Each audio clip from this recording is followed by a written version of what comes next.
आज मैं ऐसे दो लोगों के बारे में बताऊंगा जिसमें एक ने लोगों की मदद के नाम पर लोगों का धर्म परिवर्तन किया और वहीं दूसरी तरफ एक ने निस्वार्थ भाव से लोगों की मदद किया। लेकिन दुखद बात यह है कि जिसने लोगों की मदद के नाम पर धर्म परिवर्तन किया उसे हम तो बचपन से जानते हैं, लेकिन जिसने भीख मांगकर निस्वार्थ भाव से लोगों की मदद किया उसे हम आज तक नहीं जानते हैं। मदर टेरेसा, इन्हें हम करुणा, दया, सेवा भाव की मूर्ति से नाम से जानते हैं और शांति के लिए इन्हें नोबेल प्राइज भी मिला है और कांग्रेस सरकार ने भी इन्हें भारत रत्न से सम्मानित किया और इन्हें माँ बताकर भारतीय सभ्यता पर थोपा भी गया है। लेकिन उनका असली चेहरा अरुण चटर्जी, जो मदर टेरेसा के साथ कलकत्ता के कई इलाकों में और मिशनरी ऑफ चैरिटी में साथ काम किया और उन्होंने जो देखा उसके अनुभव पर 2 पुस्तकें लिखी, जिसमें से पहला है Mother Teresa the untold story और दूसरा है Mother Teresa the final verdict. इन किताबों में मदर टेरेसा की काली दुनिया के बारे में बताया, जो आगे मैं आपको इस वीडियो में बताने वाला हूँ। आजकल भारत में आए दिन आप जो गरीबी के नाम पर इलाज और धर्मांतरण का जो खेल देखते हैं, एक्चुअल में इसकी शुरुआत मदर टेरेसा ने ही किया था। वो गरीबों का इलाज जादू टोना से करती थी और वो बताती थी कि इसका असली कारण उनका हिंदू देवी देवता है। और टेरेसा दुनिया भर से चंदा इकट्ठा करके लाती थी, लेकिन कलकत्ता के अंदर एक ढंग का हॉस्पिटल तक नहीं बनवाया। टेरेसा की संस्था मिशनरी ऑफ चैरिटी में गरीब और बीमार लोगों पर नई दवाइयों का टेस्ट किया जाता था, जिसके कारण कई बार लोगों की मौत हो जाया करता था। उसके बाद टेरेसा कहती थी कि जीसस ने उनको अपने पास बुला लिया। लेकिन साल 1991 में जब वह खुद बीमार हुई तो अमेरिका के कैलिफोर्निया हॉस्पिटल में जाकर खुद का इलाज करवाया। टेरेसा की संस्था में जीवन से ज्यादा मृत्यु हो जाया करता था। वहां पर आए बीमार लोगों को ऐसे ही मरने के लिए छोड़ दिया जाता था। और वर्ष 1992 में द लैंसेट के संस्थापक रॉबिन फॉक्स ने लिखा कि उनकी संस्था में एक साधारण सी दवाई पेन किलर तक की नहीं होती थी।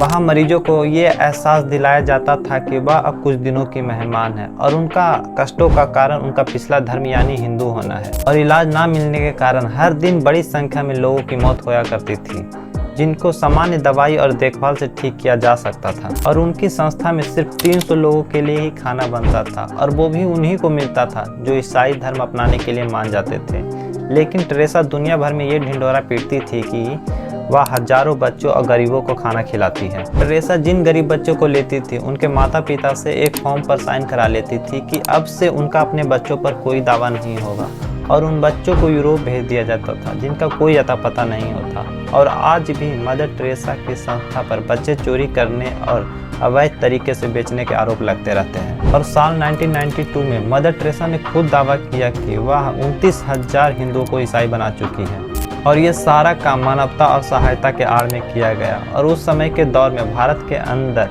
कांग्रेस और वामपंथी की सरकार थी जो मदर टेरेसा के नेटवर्क को भरपूर सहायता प्रदान करती थी और उनके अवैध काम पर कभी भी रोक टोक नहीं किया गया।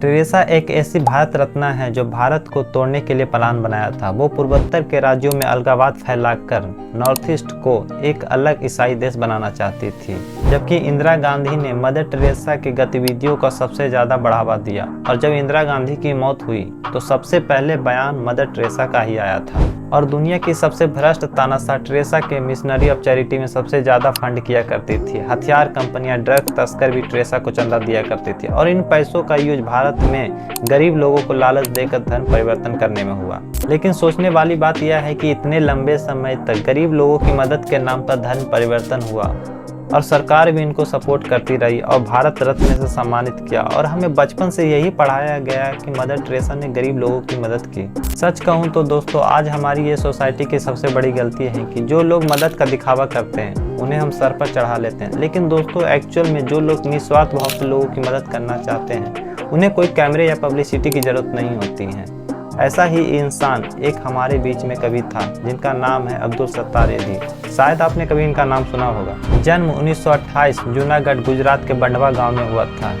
लेकिन दुर्भाग्य, जब ईदी 11 साल के थे तो उनकी मां लकवाग्रस्त हो गई और बाद में चलकर वो मानसिक रूप से बीमार पड़ गई, जिसके कारण ईदी अपनी सारी जवानी माँ की देखभाल में गुजार दी, जैसे खाना बनाना, कपड़े धोना, कपड़े पहनाना, कपड़े बदलना और सभी चीज़ें। लेकिन अफसोस, जब ईदी 19 साल के थे तो उनकी मां का देहांत हो गया, जिसके कारण उनके जीवन की जो दिशा है उनके उम्र के बाकी लोगों से एक अलग मोड़ ले लेती है। वो अपना हाई स्कूल भी पूरा नहीं कर सके।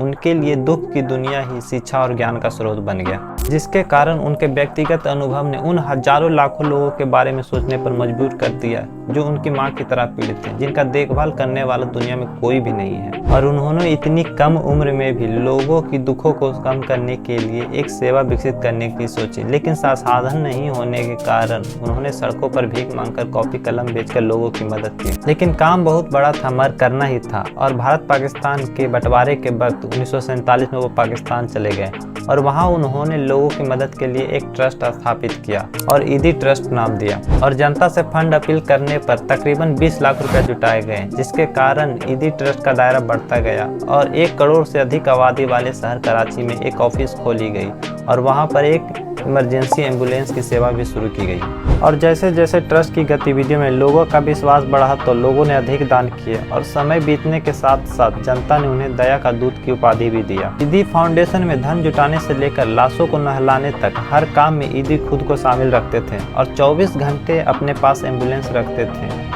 जिसे वो खुद चलाते थे और नियमित रूप से शहर का चक्कर लगाते थे। और रास्ते में कोई बेसहारा या घायल व्यक्ति मिलने पर वह उसे तुरंत राहत केंद्र पहुंचाते थे। और अपनी प्रसिद्धि और अपने हाथों से गुजरने वाली बड़ी रकम के बावजूद ईदी बहुत ही सरल जिंदगी जीते थे और मीडिया प्रचार से भी दूर रहते थे। लेकिन अफसोस बीते कुछ साल पहले 8 जुलाई 2016 को कराची में उनका निधन हो गया। लेकिन उनकी द्वारा बनाई हुई फाउंडेशन आज पूरे पाकिस्तान के अंदर सबसे अच्छी ट्रस्ट है, जो रंग वर्ग के किसी भी भेदभाव के बिना 24 घंटे सेवा प्रदान करता है। और ईदी फाउंडेशन पूरी तरह से स्वयंसेवकों की मदद से चलाया जाता है। लगभग 6000 से ज्यादा स्वयंसेवक हैं, जिसमें से 500 से ज्यादा महिलाएं हैं। और आज ईदी फाउंडेशन के पूरे पाकिस्तान के अंदर 300 से ज्यादा अधिक केंद्र हैं, जो बड़े शहरों से लेकर छोटे शहरों में इमरजेंसी सेवा मुहैया कराती है। और दूर दराज एरिया के लिए भी एयर एम्बुलेंस की व्यवस्था है। अब आप ही बताइए कमेंट बॉक्स में कि इन दोनों में से किसने लोगों की निस्वार्थ भाव से मदद किया।